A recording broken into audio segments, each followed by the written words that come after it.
Hello my YouTube family, welcome back to the GS with Prachi. आज हम फिर से रिवाइज कर रहे हैं अपने कुछ क्वेश्चंस को। आज का टॉपिक है हमारा मंत्री परिषद, ठीक है, यानी संघ की मंत्री परिषद के बारे में जितने भी क्वेश्चंस बनते हैं आज उसको हम रिवाइज कर रहे हैं। और क्वेश्चंस में हम ज़्यादातर क्वेश्चंस को समझने की कोशिश करेंगे। लास्ट वीडियोज़ में हमने वाइस प्रेसिडेंट तक कवर किया था। तो फर्स्ट क्वेश्चन है हमारा, निम्नलिखित कथनों पर विचार कीजिए और नीचे दिए गए कूट से सही उत्तर का चुनाव कीजिए। ठीक है, तो वन है हमारा, संघ की कार्यपालिका शक्ति प्रधानमंत्री में निहित है। बिल्कुल गलत है। संघ की कार्यपालिका शक्ति राष्ट्रपति में निहित होती है और इसका वर्णन किया गया है आर्टिकल 53 में। तो ये तो करेक्टली गलत हो गया पूरी तरीके से। नेक्स्ट है हमारा, प्रधानमंत्री की नियुक्ति राष्ट्रपति द्वारा की जाती है। हाँ, ये ठीक है। प्रधानमंत्री मंत्रिपरिषद का प्रधान होता है, ये भी ठीक है। यह जरूरी नहीं कि नियुक्ति के समय प्रधानमंत्री संसद के किसी सदन का सदस्य हो, ये भी ठीक है, लेकिन 6 महीने के अंदर उसको किसी भी सदन की सदस्यता लेनी पड़ती है। तो हमारे दूसरे, तीसरे और चौथे जो ये थे स्टेटमेंट, ये ठीक थे। तो इसमें जो भी ऑप्शन में होगा वही इसका करेक्ट आंसर होगा, यानी कि मात्र 2, 3 और 4 सही हैं। पहला गलत था क्योंकि आर्टिकल 53 के अकॉर्डिंग जो हमारा राष्ट्रपति होता है, कार्यपालिका शक्ति उसी में निहित होती हैं। और लास्ट में जो ये फोर्थ है, किसी भी नियुक्ति के समय प्रधानमंत्री संसद के किसी भी सदन का सदस्य होना चाहिए। कोई भी व्यक्ति यदि संसद का सदस्य नहीं है तो प्रधानमंत्री बन सकता है, लेकिन मंत्री परिषद में सम्मिलित भी हो सकता है, लेकिन 6 महीने के अंदर उसे सदन की सदस्यता अवश्य लेनी होगी। ठीक है, नेक्स्ट क्वेश्चन है हमारा, ये सब प्रीवियस ईयर क्वेश्चंस है। भारत के प्रधानमंत्री के विषय में निम्नलिखित कथनों में से कौन सही है? प्रधानमंत्री मंत्री परिषद का नाम मात्र का नेता है?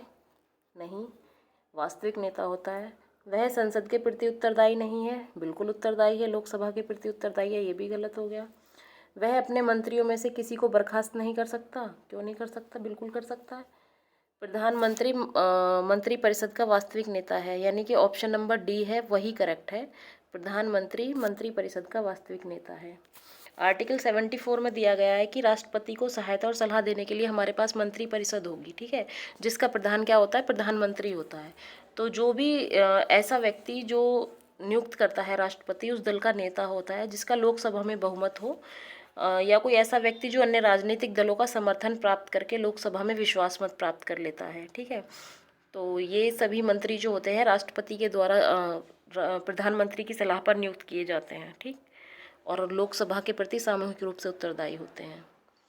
नेक्स्ट क्वेश्चन है हमारा, भारत का प्रधानमंत्री डैश होता है, क्या होता है? फिल इन द ब्लैंक है, इसको कंप्लीट करना है।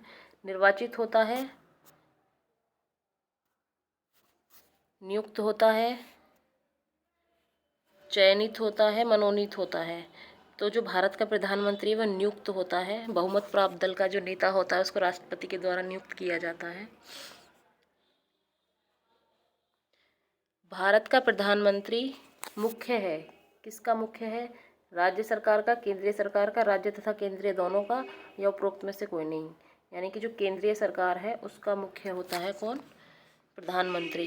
राष्ट्रपति को सहायता और सलाह देने के लिए एक मंत्री परिषद होती है और उसी का प्रधान प्रधानमंत्री होता है। ठीक है, इसका इस तरीके से जो प्रधानमंत्री होता है वह केंद्रीय सरकार का व्यवहारिक प्रमुख होता है। नेक्स्ट क्वेश्चन है हमारा क्वेश्चन नंबर 5, भारतीय संविधान के आर्टिकल 78 में प्रावधान है दायित्व का, किसके दायित्व का प्रावधान दिया गया है?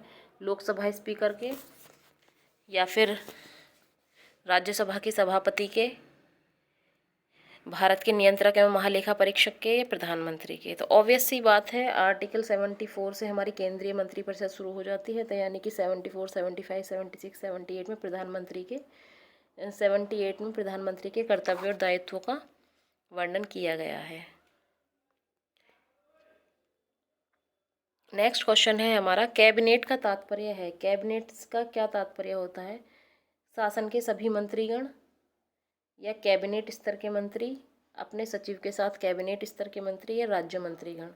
तो जो शासन के सभी मंत्रीगण तो कैबिनेट के नहीं होते क्योंकि उसमें भी कैटेगरी होती है। तो जो कैबिनेट स्तर के मंत्री होते हैं वही कैबिनेट होता है। कैबिनेट में कौन सम्मिलित होता है? ये सब प्रीवियस ईयर क्वेश्चंस में बार बार रिपीट होते हैं, तो केवल कैबिनेट मंत्री सम्मिलित होते हैं कैबिनेट में। संविधान में मंत्रिमंडल शब्द का एक ही बार प्रयोग हुआ है, और वह कौन सा आर्टिकल है जिसमें इसको हुआ है?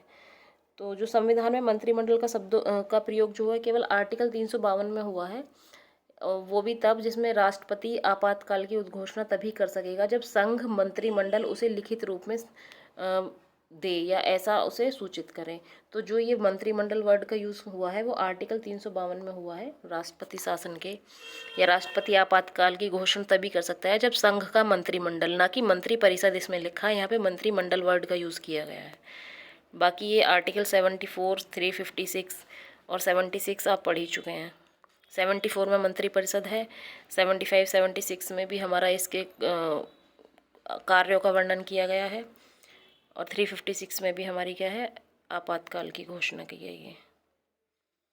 नेक्स्ट है हमारा संघ सरकार के संदर्भ में निम्नलिखित कथनों पर विचार कीजिए। यानी यूनियन गवर्नमेंट की बात हो रही है यहाँ।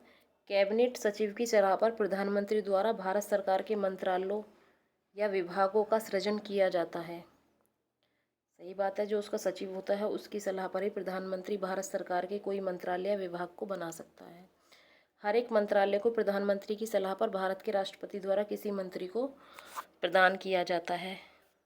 नहीं, तो ये क्या होगा, गलत होगा, यानी केवल एक सही है।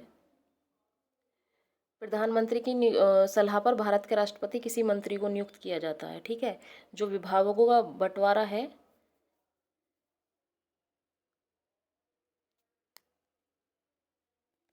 एक सेकंड, हर एक मंत्रालय को प्रधानमंत्री की सलाह पर नियुक्त किया जाता है।